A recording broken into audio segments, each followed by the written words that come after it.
All right, so now our strategic plan, and we're going to hang out here for a while. So get excited. I loved this quote, so I had to include it. When the only tool you have in your toolbox is a sledgehammer, everything starts to look like a rock. So if everybody tells you that you need to do Facebook, and you're only doing Facebook, you only have one tool. We need lots of tools. Remember all those online dating tools that Jeremy calls them? No rocks for us. Look at this pyramid.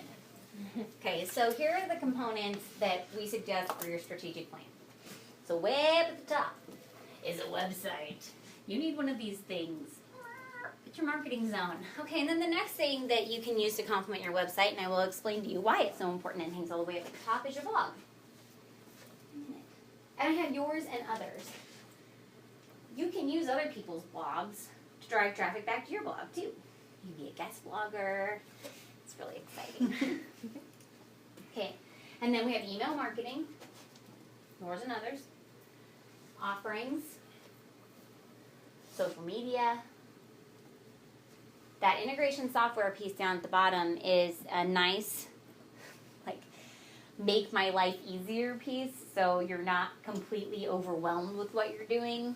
We'll talk about different ways to do that. Because if you're going to start doing multiple things in your online marketing plan, and you have to go out to 15 websites to make it happen, who actually wants to do that? And who even remembers what the first thing that they were doing? I mean, I get in there, and then I'm like, what was I going to do out on Facebook? I don't even know. Like, oh my goodness. And I have to, like, make notes on a piece of paper so I come back. So I try not to get in there, right? Okay. And then advertisements is another piece of the pie. So these are your online dating tools. Think of them as a traffic generating toolbox. Really, with online advertising, the thing I want people to keep in the back of their minds is I'm trying to generate traffic back to my website. You're trying to generate traffic back to your website because if your website only has 10 visitors a month, then you only have 10 opportunities to sell to somebody, right? If your website has 100 visitors a month, you have 100 opportunities. And if you have 1,000 visitors, you have 1,000 opportunities. Because not everybody is actually in the market to buy. Some of them are at the very beginning of portion of the buying phase, right? They're still in phase 1 and phase 2. Totally cool, but I got to get enough people there that I can get people in phase 3 and phase 4 to come on down the funnel, right? So it's my traffic generating toolbox. More traffic equals good stuff. We can make things happen with that, right? Okay. So first step, website. So your website needs to be professional, clean, and easy to navigate. And when I say easy to navigate, I mean I want it to be easy to navigate in 3 ways. I want to know where I am. I want to know where I can go. And I also want a suggestion. The power of suggestion. So, from our perspective, we have this blog post that's been doing really, really well for the last year and a half. It's already had 1,000 people come to it this year.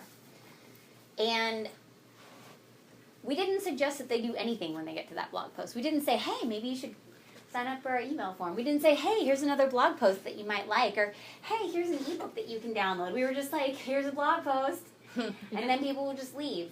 And I'm like, that really stinks, because that was, that's 1,000 people a quarter that I just, because I had no suggested navigation there. So thinking about your path through, like how you're taking people through the website.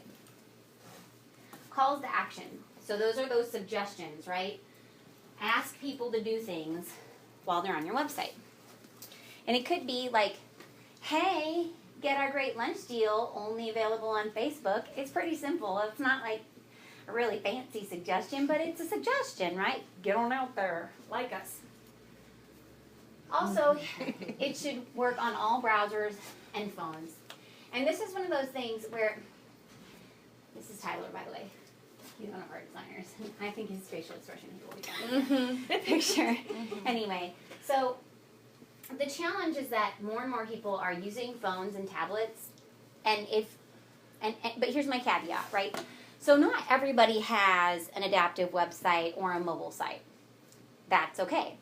What's not okay is not knowing that it's not okay. Does that make sense? Not knowing what you don't know. So when we review websites, I look at it and I say, all right, do you have a lot of mobile visitors? No, 2% of the people that go to your website are on a mobile phone. Okay, cool, doesn't matter. Don't worry about it, right? Well, let's say that you've got over 25% of the mobile visitors coming to your website. Then I say, how are they using it? Are they using it like a normal visitor, or are they freaking out and leaving? So you could see where I'd be like, oh, they're freaking out and leaving. We need a mobile website. For example, we have a client that sells pizza mostly to college kids in the middle of the night. When we first built their website, they were like, we don't want to spend the money on a mobile site. And we were like, okay. And then we went to their website and we reviewed the traffic and we were like, 90% of your traffic comes from mobile phones. They were like, yeah, we probably need a mobile website. And we agreed because they did. And their menu page was like really fancy and it expanded and contracted, but it didn't work very well on a mobile phone. Looking at the data and making a determination of whether you need it or not. I'm not saying everybody needs it, but it's definitely something that you need to consider. Incorporating keywords. If you don't use the words that you want people to find you by, they will not find you using those words. It doesn't mean that they won't find you, but they won't find you with those words. And then you need a tracking system because you can't tell if it's working or not if you're not tracking it. And even if right now you're like, it doesn't matter, you can get free tracking systems. And then whenever you're like, oh my goodness, I really want to invest some money in this whole online marketing thing and I want to redo my website, then you'll have all this data and you can actually make a really good decision. And just understanding where your traffic is, what it's coming from, that way you can monitor, are the things that I'm doing what I want them to do? And is the campaign itself working the way that I want it to work? So right now we're like, look, we keep going up. Yay! That's the point.